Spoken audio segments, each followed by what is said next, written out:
Habari leo magazetini. Today in media. Aujourd'hui dans les médias. Uyu munsi mu itangazamakuru.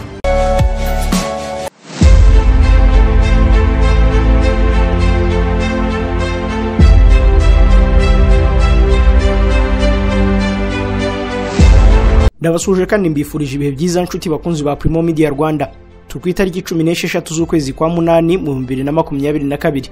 Tugiye kugaruka kuri amwe mu makuru yiri wavugwa mu bitangazamakuru n'ibinyamakuru hirya no hino ku isi. Ngende Jean Dodier Kanijabo.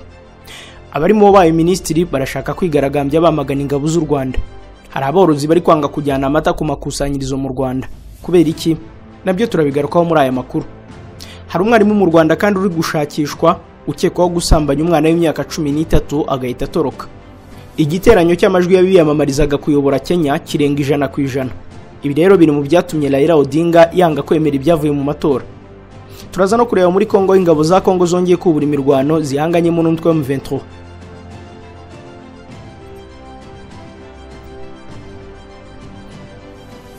Bahaye ikaze muri aya makuru ku buryo burambuye. Duhereye mu kinyamakuru Igihe cyanditse ko u Rwanda rwatangiye ibarura rusange ry'abaturage n'imiturire rya gatanu. Guhera kuri uyu wa kabiri tariki ya 16 Kanama kugeza ku ya 30 z'uku kwezi mu Rwanda hose haraba igikorwa cy'ibarura rusange ry'abaturage n'imiturire. Bikaba ari irya gatanu ribayeho mu gihugu kuva mu 1978. Iri barura rirareba abatura Rwanda bose, baba abanyarwanda cyangwa abanyamahanga n'abashyitsi bazaba baraye mu ngo mu ijoro ry'ibarura. Ijoro ry'ibarura ni ijoro ry'itariki ya 15 rishyiriye 16 z'uku kwezi. Ibisubizo byose bizatangwa bizabishingiye kuri iryo joro ry'ibarura. Niyo mpamvu abatura Rwanda bose basabwa kwibuka ishusho y'ibyari mu rugo muri iryo joro. Umuyobozi mukuru w'ikigo cy'igihugu cy'ibarura Shemibare Murangwa Yusufu asobanura ko muri iri joro abatura Rwanda basabwa kwibuka ibintu bitatu, ari byo abatuye mu rugo baharaye, no kuvuga abasanzwe baba mu rugo baharaye mu ijoro ryo kwa 15 rishyiriye 16 z'uku kwezi. Icya kabiri basabwa kwibuka ni abasanzwe baba mu rugo ariko bataharaye, no kuvuga abatararaye mu ngo basanzwe bararamo muri iryo joro. Icyanyuma no kwibuka abashyitsi baraye mu ngo zabo badasanzwe baba muri izo ngo. Aya makuru namwe mu y'umukara n'ibarura zababaza igihe azaba ageze ku rugo abarura. Ibibazwa mu ngo zose mu gihe cy'ibarura rusange bikubiye mu bice bine by'ingenzi, ari byaho urugo ruherereye, imiterere ya buri muntu mu bagize urugo, ubuzima, imiturire, ubuhinzi n'ubworozi. Perezida Kagame yazamuye mu ntera umujenerali umwe. Ikinyamakuru Umuseke cyanditse ko Perezida wa Repubulika y'u Rwanda akaba n'umugabo w'ikirenga w'ingabo z'u Rwanda yazamuye mu mapeti Brigadier General Eugene Nkubito amuha ipeti rya Major General. Bikubiye mu itangazo ryashyizwe hanze n'ubuyobozi bw'ingabo z'u Rwanda mu gitondo cyo kuri uyu munsi. Iri tangazo rigira riti: Nyakubahwa Perezida wa Repubulika y'u Rwanda akaba n'umugabo w'ikirenga w'ingabo z'u Rwanda yazamuye mu ntera Brigadier General Eugene Nkubito ku ipeti rya Major General. Iri tangazo rikomeza rigira riti: iri zamurwa rigomba guhita rikurikizwa. Major General Nkubito Eugene wazamuwe mu mapeti asanzwe ari umuyobozi w'ingabo mu ntara y'Uburasirazuba n'umujyi wa Kigali, akaba yaranabaye umuyobozi wazo mu ntara y'Amajyaruguru. Igicumbi babangamiwe na serivisi bahabwa kubera amavuriro birakoramo umuganga umwe. Abatuye mu kagari ka Mwendo n'akagari ka Kigoma mu murenge wa Muko mu karere ka Gicumbi baravuga ko babangamiwe no guhabwa serivisi mbi kuko mu mavuriro mato abiri bafite poste de santé umuganga bahafite ari umwe. Aba baturage bavuga ko hari ubwo bajya ku ivuriro runaka muri aya abiri bagasanga rifunze kuko uwo muganga aba yakoreye ahandi. Asobanura iki kibazo, umuyobozi w'ikigo nderabuzima cya Muko Dusabe Aaron yavuze ko ikibazo ari umuganga wari wasanzwe nyuma akaza kwiyambazwa bakamwimurira kujya gukorera ahandi. Ubuyobozi bw'akarere ka Gicumbi bwemeza ko ikibazo cy'abaganga bake gihari ariko ko gikomeje gushakirwa umuturambye mu bice bitandukanye. Umuyobozi w'akarere wungirije ushinzwe imibereho myiza y'abaturage Mbonyintwari Jean Marie Vianney yagize ati: iki kibazo ahanini gikubiyemo ko ari ikibazo cy'abaganga bake kiri hirya no hino mu karere kacu. Turi gukorana na Minisiteri y'Ubuzima aho turi gusaba ko badufasha kubona abandi baganga biyongera kuba hari kuko bituma dutanga serivisi neza uko bikwiriye. Hashize iminsi havugwa ibibazo mu mikorere ya poste de santé mu gihugu ndetse zimwe zagiye zihagarika gutanga serivisi kuko abazikoreramo babuze. Minisiteri y'Ubuzima iherutse gutangaza ko hari gushakwa umuti ushingiye ku kwemerera abantu bose bafitiye ubushobozi kuba bacunga ayo mavuriro no kuyongerera serivisi. Ikayonzaho hari aborozi banga kujyana amata ku makusanyirizo kubera igiciro gito. Ikinyamakuru Igihe cyanditse ko bamwe mu borozi bo mu karere ka Kayonza bavuga ko baritse kujyana amata yabo ku makusanyirizo kubera amafaranga make bishyurwa, bagasaba leta kuyongera ngo kuko ibigenda ku nka kugira ngo ibone umukamo nabyo byiyongereye. Biravugwa n'aborozi bo mu murenge wa Mwiri aho baherutse gufungurirwa ikusanyirizo ry'amata kugira ngo ryongere ryakira amata yabo. nubwo ryatangiye gukora ariko mu cyumweru cya mbere ryakiriye litiro zigera kuri 300 ku munsi kandi aka gace kari mu tubarizwamo aborozi benshi bafite n'umukamo mwinshi. Bamwe mu borozi baganiriye n'iki kinyamakuru bavuga ko impamvu batajyana aya mata ari ukubera igiciro gito baherwaho ugereranyije n'abayagurisha hanze. Ubusanzwe Minisiteri y'Ubuhinzi n'Ubworozi igena ko litiro y'amata igurwa amafaranga 228 ariko aborozi bavuga ko aya mafaranga ari make cyane. Umwe mu borozi yavuze ko nibura litiro igejejwe kuri 300 byabafasha cyane kuko ngo kuri ubu kugira ngo inka itange umukamo isigaye igendaho amafaranga menshi arimo y'umushumba, imiti, ubwatsi n'ibindi byinshi. Avuga ko kuva ku mushumba kugera ku miti n'ubwatsi byose byazamuye igiciro ariko ngo byagera ku mata kikaguma ahantu hamwe.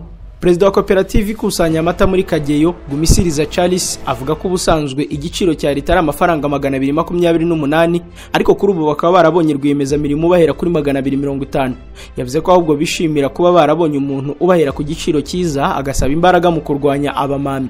Guverineri w'Intara y'Iburasirazuba Gasana Emmanuel avuga ko ikibazo cy'igiciro cy'amata gihari kizwi kandi ko kiri gukurikiranwa n'inzego zibishinzwe. Yasabye aborozi kwemera igiciro cyashyizweho mu gihe inzego bireba zikiri kwiga ku kibazo cy'iki giciro. I Rutsiro, umusore yafatiwe mu cyuho asambanya intama y'umuturanyi.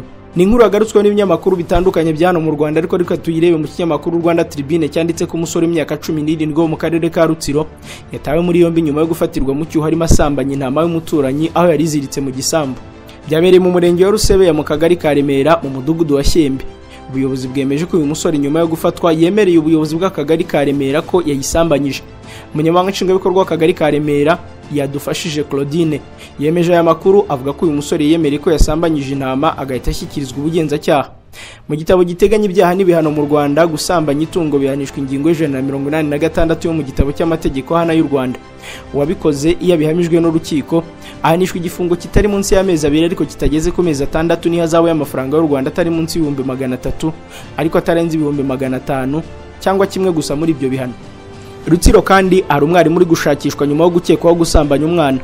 Umwarimu w'imyaka 30 usanzwe yigisha ku ishuri ribanza rya Gahondo riherereye mu karere ka Rutsiro arashakishwa nyuma yo gukekwaho gusambanya umwana w'imyaka 13 agahita atoroka.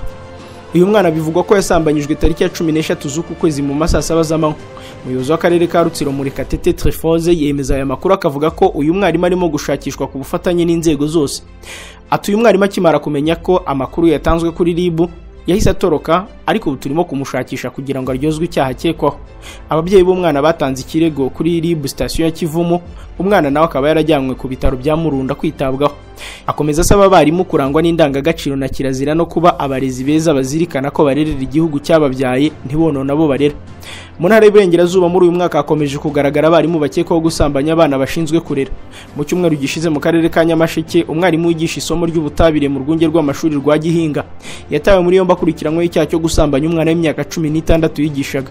Ni mu gihe mu kwezi kwa gatanu k'uyu mwaka nabwo mu karere ka Rubavu umwarimu yatawe muri yombi akekwaho gusambanya umwana w'imyaka 7 yigishaga amasomo y'ikigoroba azwi nka cours du soir. Tukiri mu karere ka Rutsiro kandi hari umugabo n'abahungu be 3 batawe muri yombi bakekwaho kwica mwene wabo. Ikinyamakuru Bwiza cyanditse ko umugabo n'abahungu be 3 batawe muri yombi bakekwaho kugira uruhare mu rupfu rw'umusore w'imyaka 40 mu muryango wabo wasanzwe ku muhanda yapfuye. Byabereye mu karere ka Rutsiro mu murenge wa Kigeyo mu kagari ka Nkora ho mu mudugudu wa Gasereganya. Amakuru y'urupfu rwa Munyentwara Atanazi uri mu kigero cy'imyaka 40 yamenyekanye mu gitondo cy'uyu munsi ubwo basangaga umurambo we ku muhanda maze umugabo n'abahungu be 3 bakekwaho kugira uruhare muri uru rupfu bahita batabwa muri yombi.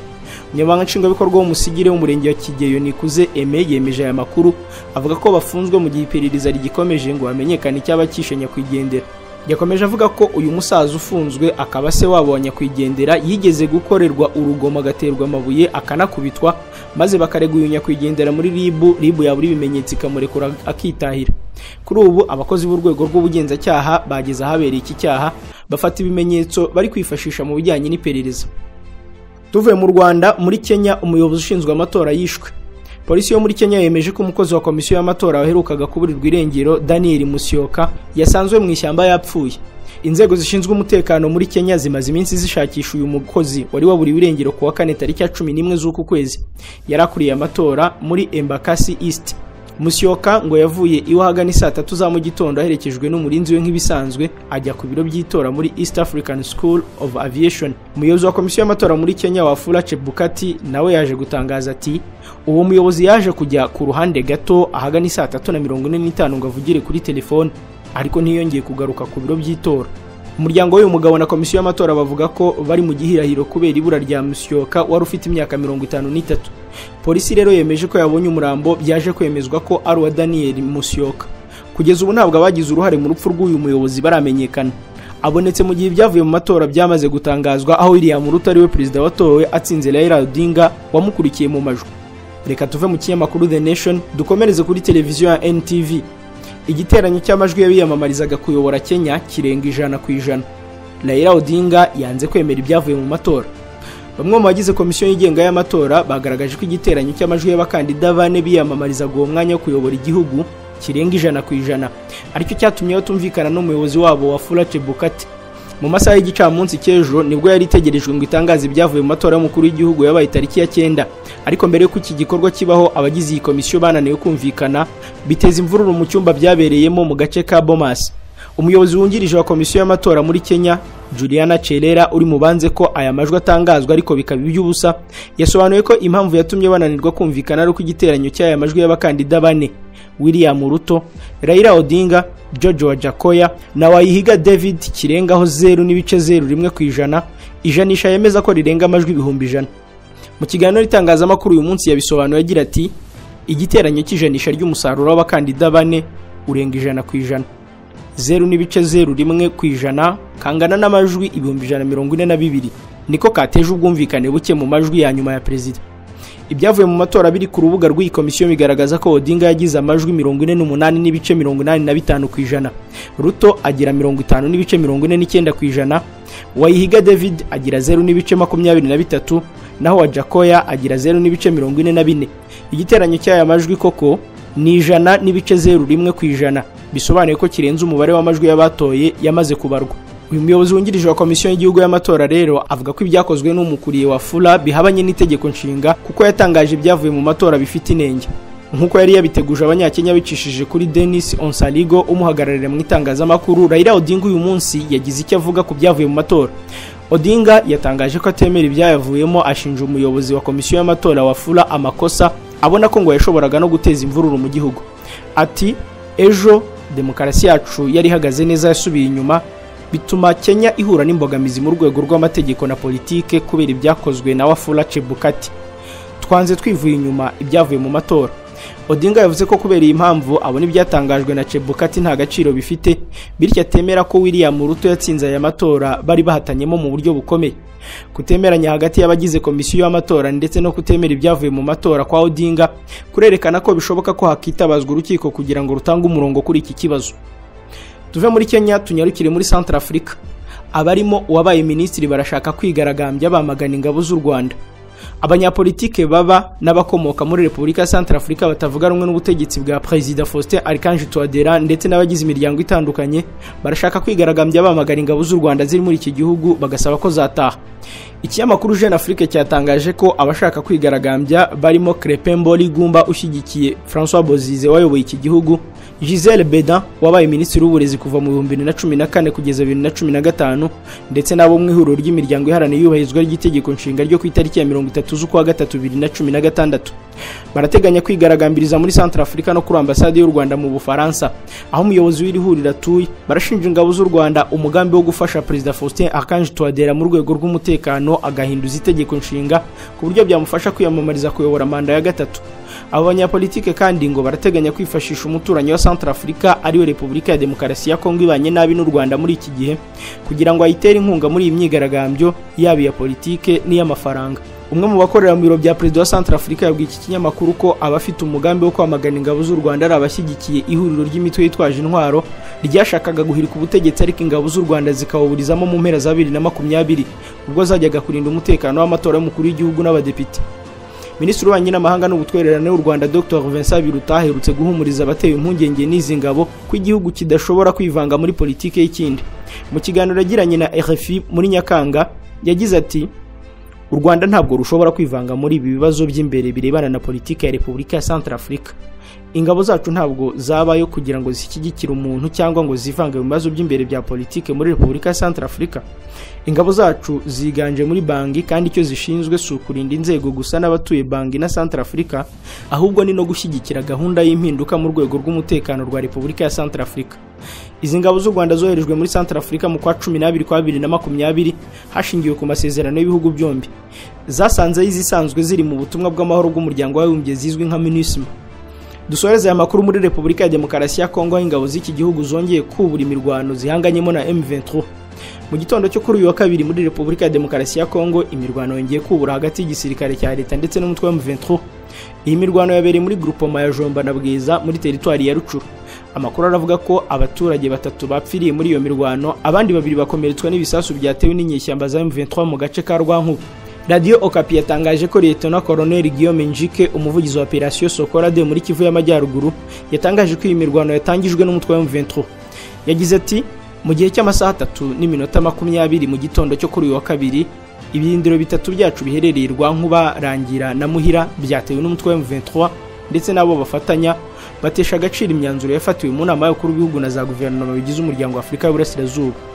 Umwe mu myanzuro yafatiwe muri iyo nama harimo kunyeshyamba zose zirwanira ku butaka bwa Kongo zishyira intwaro hasi, bitaba ibyo ingabo za Afurika y'Uburasirazuba zikajya kuzihashya. Uyu musirikare mukuru yatangaje ko ibirindiro byabo byose birinzwe bidashobora kongera guhungabanywa n'umwanzi ariwe M23. Hagati mu itangazo ryashyizwe hanze ku munsi w'ejo n'umuryango utegamiye kuri leta ushinzwe impunzi OIM, watangaje ko abagera kuri 5,100,000 bamaze kuva mu byabo mu ntara enye zo mu burasirazuba bwa Kongo: Ituri, Kivu y'Amajyaruguru, iy'Amajyepfo na Tanganyika. Kuva mu kwa gatanu hamaze kubarurwa abangana na 5,162,821, mu gihe abahungutse bo ari 3,293 n'abantu 26 bangana na 64% by'abamaze kubarurwa. Muri Repubulika ya Demokarasi ya Kongo ntabwo imirwano hagati ya FARDC na M23 yari iherutse kuba. Ni mu gihe ingabo z'ibihugu bigize umuryango wa Afurika y'Uburasirazuba ukuyemo iz'u Rwanda ziri mu myiteguro yo kujya guhangana n'imitwe yitwaje intwari iri muri Kongo harimo n'uyu wa M23. Nshuti bakunzi ba Primo Media Rwanda, ni naha nsoreje aya makuru yiri wavugwa mu bitangazamakuru n'imyamakuru bitandukanye uyu munsi tariki ya 16 z'ukwa 8 mu 2022. Genda Jean Dodier Karinijabo, mukomeze kureba n'izindi video ziri kuri uru rubuga. Ndabifuriza kugira amahoro y'Imana. Habari leo magazetini. Today in media. Aujourd'hui dans les médias. Uyu munsi mu itangazamakuru.